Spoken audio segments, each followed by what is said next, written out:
Welcome to the second episode of our podcast. Again நான் first எபிசோட்லேயே சொல்லியிருப்பேன், but இந்த எபிசோட்ல இருந்தால் நீங்கள் பார்க்குறீங்கன்ற பட்சத்தில் ஒரு சின்ன ப்ரீஃப் இன்ட்ரொடக்ஷன் நான் கொடுத்துட்றேன். இது வந்து டீடைலர்ஸ் ஆன நாங்கள் 4 பேர் வந்து ஒரு அரட்டை அடிச்சா எதை பற்றி பேசுவோம் அப்படின்றத பற்றி தான் இந்த பாட்காஸ்ட்.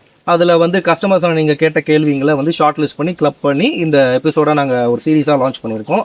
ஆல்ரெடி நீங்கள் பழைய ஒரு எபிசோட நீங்கள் பார்க்கலன்ற பட்சத்தில் அதோட டிஸ்கிரிப்ஷன், அதோட லிங்க் வந்து உங்களுக்கு டிஸ்கிரிப்ஷனில் இருக்கும். சொல்லுங்க விஷ்ணு, இந்த எபிசோடோட டாபிக் என்ன? சொல்லுங்க ப்ரோ. இப்ப பாத்துக்கிட்டீங்கன்னா கோட்டிங் லாஸ்ட் எபிசோட்ல நம்ம கோட்டிங் பிபிஎஃப் பத்தி பேசணும். இப்ப கோட்டிங் பிபிஎஃப் போடுறோம், அதுக்கு ஒரு இன்வெஸ்ட்மென்ட் பண்றோம். ஆமா, இது ஒன் டைம் இன்வெஸ்ட்மென்ட்டா? கோட்டிங்க்கு எது மெயின்டெனன்ஸ் இருக்கா? பிபிஎஃப்க்கு எது மெயின்டெனன்ஸ் இருக்கா? இத பத்தி பேசிடுவோம். ஆமா, இதுவுமே வந்து ஒரு பயங்கர ப்ளோட்டட் அப்பான விஷயம் இந்த இண்டஸ்ட்ரியில. ஒரு 40,000 ரூபாய் ஆரம்பத்திலேயே வாங்கிட்டு 6 மாசத்துக்கு ஒரு வாட்டி ஒரு 10,000 ரூபாய் கொடுக்கணும் அப்படின்ற மாதிரி ஸ்கேம்னு சொல்ல முடியாது. அது ஒருத்தரோட ஒரு பிசினஸ், என்ன சொல்றது, எஸ்ஓபி, ஸ்டாண்டர்ட் ஆபரேட்டிங் ப்ரொசீஜர். இப்ப நம்ம உண்மையிலே 6 மாசத்துக்கு பண்றவங்க எல்லாம் வந்து இருக்காங்க பண்ணிருக்காங்க. நான் ஒரே ஒரு கேள்வி தான் நான் கேட்பேன். என்ன கேள்வி தெரியுமா? இப்ப ஆரம்பத்திலேயே ஒரு 15,000 ரூபாய் 20,000 ரூபாய் கொடுத்து ஒரு பொருள் வந்து அவங்க கஸ்டமர் ஒன்று காருக்கு இன்ஸ்டால் பண்றாங்க, நம்ம தான் பண்றோம். 6 மாசத்துல அவங்க மெயின்டெனன்ஸுக்கு வராம அது போயிருச்சுன்னு வைங்களேன், அப்ப அதோட வேல்யூ என்ன? 6 மாசம் தானா? அந்த கொடுக்குற 15,000 ரூபாய்க்கு வேல்யூ 6 மாசம் தானா? அந்த 6 மாசம் 15,000 ரூபாய்க்கு 6 மாசம் கொடுக்குறாங்க அப்படின்ற பட்சத்துல அது வந்து ஒரு எப்படி அது ஒரு நல்ல ப்ராடக்ட்னு நம்ம இது பண்ண முடியும்?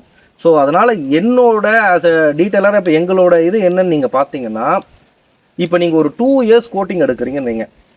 சரி, 2 இயர்ஸ் ரொம்ப ஷார்ட் பீரியட், ஒரு 5 இயர்ஸ்ன்னு பேசுவோம்.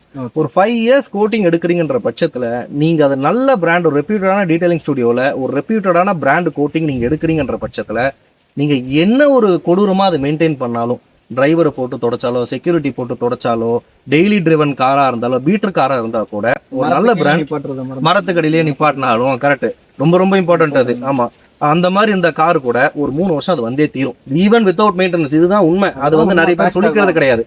அது ஏன் வந்து 6 மாசம் ஒன்ஸ் வர சொல்றது ஸ்கேம் இல்லைன்னு நான் சொல்றேன்றது பாத்தீங்கன்னா, இந்த மாதிரி மெயின்டைன் பண்ற சில கார்ஸ் இருக்கு இல்லையா, அது வந்து 6 months ஒன்ஸ் நம்ம அதை மெயின்டெனன்ஸ் என்ற பேர்ல மேல இருக்கிற மைனர்ஸ் ஸ்வர்ல்ஸ் அண்ட் ஸ்கிராச்சஸ் வந்து பாலிஷ் பண்ணி ரிமூவ் பண்ணி, அகைன் அது வந்து மேல கோட்டிங் மேல தான் இருக்கும், ரிமூவ் பண்ணி மேல ஒரு பூஸ்ட் கோட் ஆட் பண்ணா உங்களுக்கு 5 இயர்ஸ் கோட்டிங்ன்றது நீங்க தாராளமா 5 இயர்ஸ் எதிர்பார்க்கலான்றது தான்.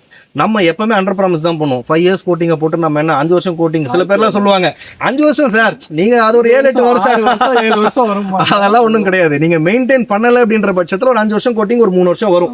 அதுதான் ஒரு நல்ல கோட்டிங்ன்றது. இதுதான் 6 மாசத்துலயே போயிருச்சுன்னா அவங்க கோட்டிங்கே போடலாம் தான் அர்த்தம். டெஃப்லான் கோட்டிங் மாதிரி ஏதோ 6 மாசத்துல பண்றாங்களே, அவங்களோட கிளியர்னா கிளியர் கோட் சொல்றீங்களா? அதுக்கு பிரச்சனையே இல்லைல்ல. நம்ம அதுதான் நான் அகைன் சொல்றேன். இப்ப கிளியர் கோட்டை வந்து லைட்டா ரெடியூஸ் பண்ணிட்டு, ரெடியூஸ் பண்றது எத்திக்கல் முறை கிடையாது. அந்த ரெடியூஸ் பண்ற திக்னஸுக்கு அதிகமா நம்ம மேல கோட்டிங் போட்டு கொடுத்துடுறோம். அந்த கோட்டிங் மேல விழுற மைனர் ஸ்கிராச்சஸ் அண்ட் ஸ்வர்ல்ஸ் தான் 6 months ஒன்ஸோ 1 year ஒன்ஸோ நீங்க வந்தீங்கன்னா, அகைன் சொல்றது ஆப்ஷனல். 5 வருஷம் கோட்டிங் 5 வருஷம் இருக்கணும்னா தான் நீங்க இதெல்லாம் பண்ணும். எனக்கு 3 வருஷம் இருக்கணும்னா நீங்க பாட்டுக்கு மெயின்டைன் பண்ணிட்டு போயிடலாம். இது புரியுதுங்களா? இதுவே நிறைய பேர் சொல்றது கிடையாது. ஸோ அந்த மேலே இருக்கிற அந்த கோட்டிங் மேலே இருக்கிற லைட் ஸ்வர்ல்ஸ் அண்ட் ஸ்கிராச்சஸை பாலிஷ் பண்ணி எடுத்துட்டு மேலே ஒரு பூஸ்ட் கோட்டை போட்டு இதை நீங்கள் 6 months ஒன்ஸ் 1 year ஒன்ஸ் பண்ணுறீங்கன்ற பட்சத்தில் 5 இயர்ஸ் கோட்டிங்கிறது தாராளமாக 5 இயர்ஸ் வரும். இதையும் மீறி சரி ஓகே நான் நல்லா மெயின்டைன் பண்ணணும்னு இருக்கிறேன், நான் டிரைவர்லாம் வச்சு துடைக்க மாட்டேன், நான் வந்து என் காரை நானே வச்சு பார்த்துக்கிறேன்ற பட்சத்தில் அதாவது நம்ம ஜென்ரலாக நாங்கள் வந்து எங்கள் கஸ்டமர்ஸ் கிட்ட சொல்கிறது 2 விஷயம்தான், ரொம்ப ரொம்ப பேசிக்கான விஷயம்தான். என்னன்னு பார்த்தீங்கன்னா, உங்கள் கார் வந்து ஒரு வாரம் விட்டு போயிட்டீங்க. சென்னை மாதிரி சிட்டிஸ்லாம் 1 வாரம் கிடையாது, 2 நாள் நீங்கள் விட்டு போயிட்டீங்கனால ஃபுல்லாக டஸ்ட்டு படிஞ்சிடும். ட்ரையா டஸ்ட் இருக்கிற வண்டியை மைக்ரோ ஃபைபர் கிளாத் தான் ப்ரோ நான் யூஸ் பண்றேன் அப்படின்னு சொல்றாங்க. டஸ்டர், ஆமா, அதுல வந்து பெரிய பிராண்ட்ஸ் எல்லாம் வேற வந்துட்டாங்க. இப்போ இந்த மாதிரி ஒரு விஷயத்தை வச்சுட்டு நீங்க நரான்னு போட்டு தேய்ச்சிடக்கூடாது, பாத்திரம் தேய்க்கிற மாதிரி. அந்த மாதிரி தேய்ச்சிங்கன்னா மேல கோட்டிங் மேல இருக்கிற லேயர்ல வந்து ஸ்வர்ல் மார்க்ஸ், ஸ்கிராச்சஸ் அதிகமா விழும், ஹைட்ரோஃபோபிசிட்டி ரெடியூஸ் ஆகும். ஹைட்ரோஃபோபிசிட்டி ரெடியூஸ் ஆனா என்ன நினைச்சிருவோம், கோட்டிங் போயிருச்சு அப்படின்னு நினைப்போம். பட் அந்த மேல இருக்க லேயரை அதை ஹேசி ஆக்கிரும். ஸோ நான் சொல்ற ஃபர்ஸ்ட் மெயின் பாயிண்ட் என்னன்னா, ட்ரையான சர்ஃபேஸில் அந்த மாதிரி இருக்கும்போது போட்டு நரன்னு தேய்ச்சிடக்கூடாது. மினிமம் அட்லீஸ்ட் ஒரு வாட்டரையாவது ஒரு லூப்ரிகேஷனாக யூஸ் பண்ணி வாஷ் பண்ணணும். இல்லை எனக்கு அவ்வளோ கூட டைம் இல்லைனா ஒரு ஈர துணியை வச்சு தொடச்சிட்டு அதுக்கப்புறம் ஒரு ட்ரையான துணியை வச்சு வைப் டவுன் பண்ணிங்கன்னா உங்களுக்கு ஸ்க்ராட்ச் விழாமல் இருக்கும், மேலே இருக்க லேயர் இதை அஃபெக்ட் ஆகாமல் இருக்கும். செகண்ட் பாயிண்ட் ரொம்ப ரொம்ப ரொம்ப இம்பார்ட்டன்ட்டு, வாட்டர் வாஷ் கடைங்க. இது வந்து நிறைய பேருக்கு அந்த இது இருக்க மாட்டேங்குது. அந்த சிம்பிளாக எல்லாருக்கும் புரிதலாக சொல்லணும்னா, எல்லோ போர்டு வெஹிக்கிள்ஸ் எங்கே வாஷ் பண்ணுறாங்களோ, ஆட்டோ, சின்ன யானை, ஜேசிபி, ஈவன் இன்க்ளூடிங் டாக்ஸி, எங்க வாஷ் பண்றாங்களோ அந்த இடத்துல அந்த இடம் பக்கம் உங்க வண்டியை வந்து நீங்க தலை வச்சே நீங்க படுக்க கூடாது. இது வந்து நான் கோட்டிங் போட்ட வண்டி பிபிஎஃப் போட்ட வண்டி நான் சரி, சொல்ல. இப்போ கமர்ஷியல் வெஹிக்கிள்ஸ் பண்ற இடத்துல பண்ணாம வேற ஒரு வாட்டர் வாஷ்ல நார்மல் ஒரு வாட்டர் வாஷ், அதுதான் விஷயம். கமர்ஷியல் வெஹிக்கிள்ஸ் பண்ணாத இடம் யாருன்னா டீடைலிங் ஸ்டுடியோஸ் மட்டும்தான். ஓகே, டீடைலிங் ஸ்டுடியோஸ் தவிர நீங்க மத்த வாட்டர் வாஷ் நீங்க பாருங்க, யார் கமர்ஷியல் வெஹிக்கிள்ஸ் பண்ணாம இருக்கா? எல்லாருமே கமர்ஷியல் வெஹிக்கிள்ஸ் பண்ணுவாங்க. ஆமா. டீடைலிங் ஸ்டுடியோஸ்ல மட்டும் தான் கமர்ஷியல் வெஹிக்கிள்ஸ் பண்ண மாட்டாங்க. ஒருத்தர்லாம் வந்து நம்ம கஸ்டமர், ரெகுலர் கஸ்டமர் 3-4 கார் வந்து நம்ம கிட்ட பண்ணுவாரு, 4வது ஒரே ஒரு ஆட்டோ, அந்த கமர்ஷியல் ஆட்டோ சின்ன யானை மாதிரி கொண்டு வந்து அமௌண்ட் கொடுத்துட்றேன் கொஞ்சம் பண்ணுங்க அப்படின்றாரு. நான் சொல்லிட்டேன் 10,000 கொடுத்தா கூட என்னால இதெல்லாம் பண்ணிட்டு இருக்க முடியாது அப்படின்றது. அந்த ஒரு வைராகியம் வந்து டீடைலர்ஸ் கிட்ட மட்டும் தான் இருக்கும். எந்த டீடைலிங் ஸ்டுடியோலையுமே நீங்க வந்து கமர்ஷியல் வெஹிக்கிள்ஸ் வாஷ் பண்ணி பார்க்க முடியாது. ஸோ இதுதான் சிம்பிள். உங்களுக்கு வந்து ஒரு சந்தேகம் இருக்குன்னு வைங்க, இது டீடைல் ஸ்டுடியோ இல்லையான்னு கால் பண்ணி நீங்களே ஒரு கால் பண்ணி டாடா எஸ்க்கு எவ்வளவு வாங்குறீங்க அப்படின்ற மாதிரி ஒரு கேள்வி. எனக்கு ஒரு கேள்வி இருக்கு. இப்ப என்னன்னா சில டீடைல்ஸ் வந்து ஹைட்ரோபெசிட்டி குறைஞ்ச உடனே அது கோட்டிங் போயிடுச்சுன்னு சொல்லி அந்த இதுக்கு கூப்பிடுறாங்கல்ல, அதுதான் இல்ல அப்படின்னு சொல்லிட்டு அதை தான் நான் மென்ஷன் பண்ணேன். ஹைட்ரோபோபிசிட்டி போறதுக்கு காரணம் கோட்டிங் போயிருச்சுன்றது அர்த்தம் கிடையாது. நான் அதை தான் என்ன சொல்றேன்னா, நீங்க ஒரு நல்ல பிராண்ட்ல நல்ல ரெப்யூட்டட் டீடைலிங் ஸ்டுடியோஸ்ல ஒரு 5 years கோட்டிங் போடுறீங்கன்ற பட்சத்துல நீங்க என்ன ஒரு கரடு முரடா பண்ணீங்கன்னா கூட 3 வருஷம் இருக்கதான் செய்யும். இல்ல நான் அத கேள்வியா கேட்கல.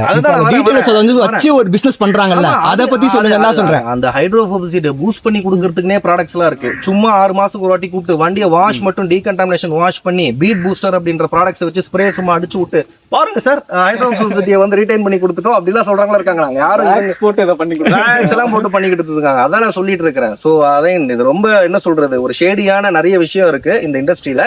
அதுவும் ஒரு காரணம் தான் இந்த பாட்காஸ்ட் நாங்க போடுறதுக்கு. மக்களான நீங்க வந்து தெரிஞ்சுக்கிட்டு ஒரு டீடைலர் அணுகணும் அப்படின்றது தான். ஸோ அவ்வளவுதான். மெயின்டெனன்ஸ் பொறுத்த வரைக்கும் 2 தான். ட்ரையா இருக்குமா நரன்னு போட்டு தேக்காதீங்க. அதுக்கப்புறம் வந்து வாட்டர் வாஷ் கடைகள்ல பிபிஎஃப் ரெண்டுமே சேம் தான். கோட்டிங் ஆமா பிபிஎஃப் ரெண்டுமே சேம் தான். ரெண்டுமே பெயிண்ட் ப்ரொடெக்ஷன் சர்வீஸ் தானே. இது வேற அது வேறும் கிடையாதுல்ல. இதுக்கும் அதுக்கு வித்தியாசம். பேசிக்கலி என்னன்னா மெயின்டெனன்ஸ்ன்றது இவ்வளவுதான். பிபிஎஃப் இருக்கட்டும், கோட்டிங்கா இருக்கட்டும், கோட்டிங்ல செராமிக் கோட்டிங், கிராஃபின் கோட்டிங், போரோஃபின் கோட்டிங் எல்லாத்துக்குமே இதுதாங்க மெயின்டெனன்ஸ். ட்ரையான வண்டியை நரன்னு தேக்காதீங்க. வாட்டர் வாஷ் கடையில போய் விடாதீங்க. வாட்டர் வாஷ் கடை ஒரு தடவை வாஷ் பண்ணலாம்ங்கறதையும் கரெக்ட். ரொம்ப ரொம்ப நல்ல பாயிண்ட். நான் டோட்டலா மறந்துட்டேன். நாங்க 1 monthன்னு சொல்லுவோம், பட் அட்லீஸ்ட் ஒரு 1.5 மாசத்துக்கு ஒரு வாட்டி எக்ஸ்டீரியர் வாஷ் பண்ணிக்கோங்க. We don't care about your இன்டீரியரை நீங்க வேணும்னா பண்ணிக்கோங்க, பண்ணாம போங்க. அதுக்கும் பிபிஎஃப் கோட்டிங், பிபிஎஃப் இல்ல கோட்டிங்கோ சம்மந்தமே கிடையாது. இன்டீரியர் மட்டும், அதுவும் நம்ம பண்ற பிரைஸுக்கு நம்ம யூஸ் பண்ற ப்ராடக்ட்லாம் ராப்ஸோன், அர்பன் க்ளோ வாங்குற சார்ஜ் எல்லாம் வந்து ரொம்ப ரொம்ப மலிவு விலையில பண்ணி கொடுத்துட்டு இருக்கோம். அப்பயும் வர மாட்டேங்கிறாங்க. ரொம்ப கால் பண்ணி கூப்பிட வேண்டியதா இருக்கு. ஒரு 1.5 மாசத்துக்கு ஒரு வாட்டி வந்து எக்ஸ்டீரியர் வாஷ் எடுத்துக்கங்க அப்படின்ட்டு. இதை நீங்க பண்ணீங்கனாலே சிம்பிளா சொல்லட்டுமா விஷ்ணு, 1.5 மாசத்துக்கு ஒரு வாட்டி எக்ஸ்டீரியர் வாஷ் மட்டும் நம்ம கிட்ட எடுக்கிற வண்டியை நான் பாத்துக்கிட்டு இருக்கேன். மெயின்டெனன்ஸே தேவைப்பட மாட்டேங்குது. இங்கே பின்னாடி நிக்குது. மெயின்டெனன்ஸே தேவை. இதுவாது நம்ம வண்டி நம்ம ஸ்டுடியோ வச்சிருக்கோம் பண்றோம். கஸ்டமர்ஸ் வண்டிலாம் நான் கவனிக்கிறேன் சண்முகம். 1.5 மாசத்துக்கு கரெக்டா வந்து நம்ம கிட்ட வாஷ் எடுக்கிற வண்டி 6 மாசம் மெயின்டெனன்ஸ், 1 year மெயின்டெனன்ஸ் தேவையே பட மாட்டேங்குது. கண்ணாடி மாதிரி இருக்கு வண்டி. அப்போ இதுக்கு மேல நம்ம என்ன பேச முடியும்? சோ இது வந்து கஸ்டமர்ஸான நீங்களும் கொஞ்சம் எஃபர்ட் எடுக்கணும், அவ்வளவுதான். அந்த எஃபர்ட் எடுத்தீங்கனாலே மட்டும் போதும். ஆமா, வந்தா அது அகைன் இது வந்து இப்போ சிம்பிளா சொல்லணும்னா, கார் ஓட்டுறது உங்களுக்கு 1008 வேலை இருக்கு. உங்களுக்கு உங்க காரை பாத்துக்கிறது வேலை. அதுக்குதான் நாங்க கடையை போட்டு உட்காந்துக்கிட்டு இருக்கோம். அதனால எங்க கிட்ட வாங்க, நாங்க பாத்துக்கிறோன்றது தான். சரி, ஓகே, இந்த டாபிக் இதோட முடிச்சுக்கலாம். So basically maintenance of PPF and கோட்டிங்ன்றது வந்து முடிஞ்ச அளவுக்கு டீட்டெயிலா சொல்லிட்டோம். இதுக்கு மேல டவுட் இருந்துச்சுன்னா நீங்க கால் பண்ணுங்க. So see you in the சொல்லுங்க இல்ல நேர்ல விசிட் பண்ணுங்க. தாராளமா. முடியாதவங்க தென் தமிழகத்துல இருக்கிறவங்க திண்டுக்கல்ல இருக்கிற ராப்ஸோன் போங்க, வட தமிழகத்துல இருக்கிறவங்க சென்னையில இருக்க அர்பன் க்ளோ வாங்க. அவ்வளவுதான். So see you in the next episode. Again இது வந்து ஒரு 2nd episode முடிவு தான். இன்னும் நிறைய இருக்கு. Stay tuned. Bye.